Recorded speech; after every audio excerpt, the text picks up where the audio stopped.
Shri Venkateswara gold తాకట్టులో ఉన్న మీ బంగారాన్ని విడిపించి కొనబడును. అన్న నమస్తే అన్న. నమస్తే అన్న. అన్న ఈరోజు వైఎస్ రాజశేఖర రెడ్డి గారి జయంతి కదా. సో ఆయన గురించి మీరు ఏమన్నా చెప్పగలుగుతారా? మీ ఇప్పుడు ఆయన చేసిన అభివృద్ధి ఏంటి అనేది మీకు తెలుసు? అభివృద్ధి అంటే రాజశేఖర రెడ్డి గారు అంటే ఒక స్వర్ణయుగం. ఆ రాజశేఖర రెడ్డి గారు 10 సంవత్సరాలైనా మనం గుర్తుపెట్టుకున్నామంటే చనిపోయి ఎందుకని ఆయన చేసిన మంచి పనులు ఈరోజు 108 తిరుగుతుందంటే రాజశేఖర రెడ్డి గారి దయ. ఆరోగ్యశ్రీ ఉందంటే అయింది, ఫీజు రియంబర్స్మెంట్ ఉందంటే అయింది. ఎన్ని పథకాలు ఆయన కనీసం ఈరోజు జనాలు కూడా పట్టించుకోవట్లేదు. ఆయన చేసిన సేవలో ఒక ఇన్స్పైర్ అవ్వని లీడర్స్ ఎంతోమంది చెప్తారు ఈరోజు కూడా. ఎందుకంటే అంత ట్రూ లీడర్ ఆయన. ఈరోజు ఆయన జయంతి చాలా బాధాకర విషయం. ఆయన నిజంగా చెప్పాలంటే ఉండటమైతే ఇంకా వేరే లెవెల్లో ఉండేది. ఇండియాలో ది నెంబర్ 1 అంటే ఆంధ్రప్రదేశ్ సమీక్షంగా ఉండే ఆంధ్రప్రదేశ్ని ఒక రేంజ్లో తీసుకెళ్ళిన వ్యక్తి ఆయన. పోలవరం వచ్చిందంటే ఆయన భాగ్యమే అది ఖచ్చితంగా. ఆయన ఎన్నో మంచి పనులు చేశారు.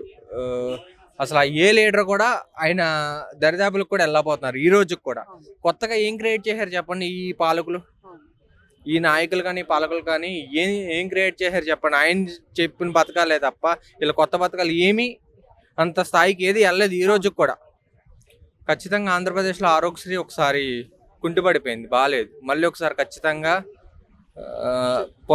వైభవం తీసుకురావాలని కోరుకుంటున్నాను. ఒకటన్నా, ఇప్పుడు వైఎస్ రాజశేఖర రెడ్డి గారి రాజకీయం నుండి మీరు ఏం తెలుసుకుంటారు, ఏం నేర్చుకున్నారు అంటే?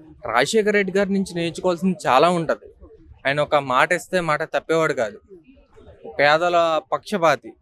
ఇప్పుడు కూడా గ్రౌండ్ లెవెల్లో ఏ నాయకుడు రాజశేఖర రెడ్డి గారు ఉన్న అవగాహన ఏ నాయకుడికి ఈ రోజు కూడా ఏ నాయకుడికి లేదు.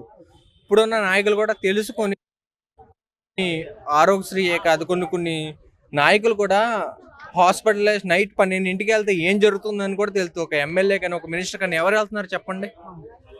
మనం నెగ్గేస్తున్నాం ఓట్లేసి. కనీసం గ్రౌండ్ లెవెల్లో ఎలా జరుగుతుందని చెప్పి ఒక్క నాయకుడు అన్న వస్తున్నారా? ఏసీ కారులో తిరుగుతూ బంగ్లాలో ఉండటమే తప్ప గ్రౌండ్ లెవెల్లో ఏం జరుగుతుంది ఎవ్వరు వెళ్తలేదు. వెళ్తే ప్రజా సమీక్షలు ఏంటన్నా తెలుస్తుంది, ఒక అవగాహన వస్తుంది. ఇప్పుడు నైట్ 12కి రేవంత్ రెడ్డి గారు డిఫరెంట్గా వెంటనే నైట్ 12కి వెళ్తే గాంధీ దవాఖాన దేనికన్నా వెళ్తే అక్కడ ఏం జరుగుతుంది రియాలిటీ అన్నది తెలుస్తుంది. ఖచ్చితంగా ప్రతి నాయకుడు ప్రతి ఎమ్మెల్యే ఖచ్చితంగా వీక్లీ ఖచ్చితంగా మంత్లో 2 సార్లు ఏదో ఒక గవర్నమెంట్ హాస్పిటల్కి వెళ్ళాలని కోరుకుంటున్నాను.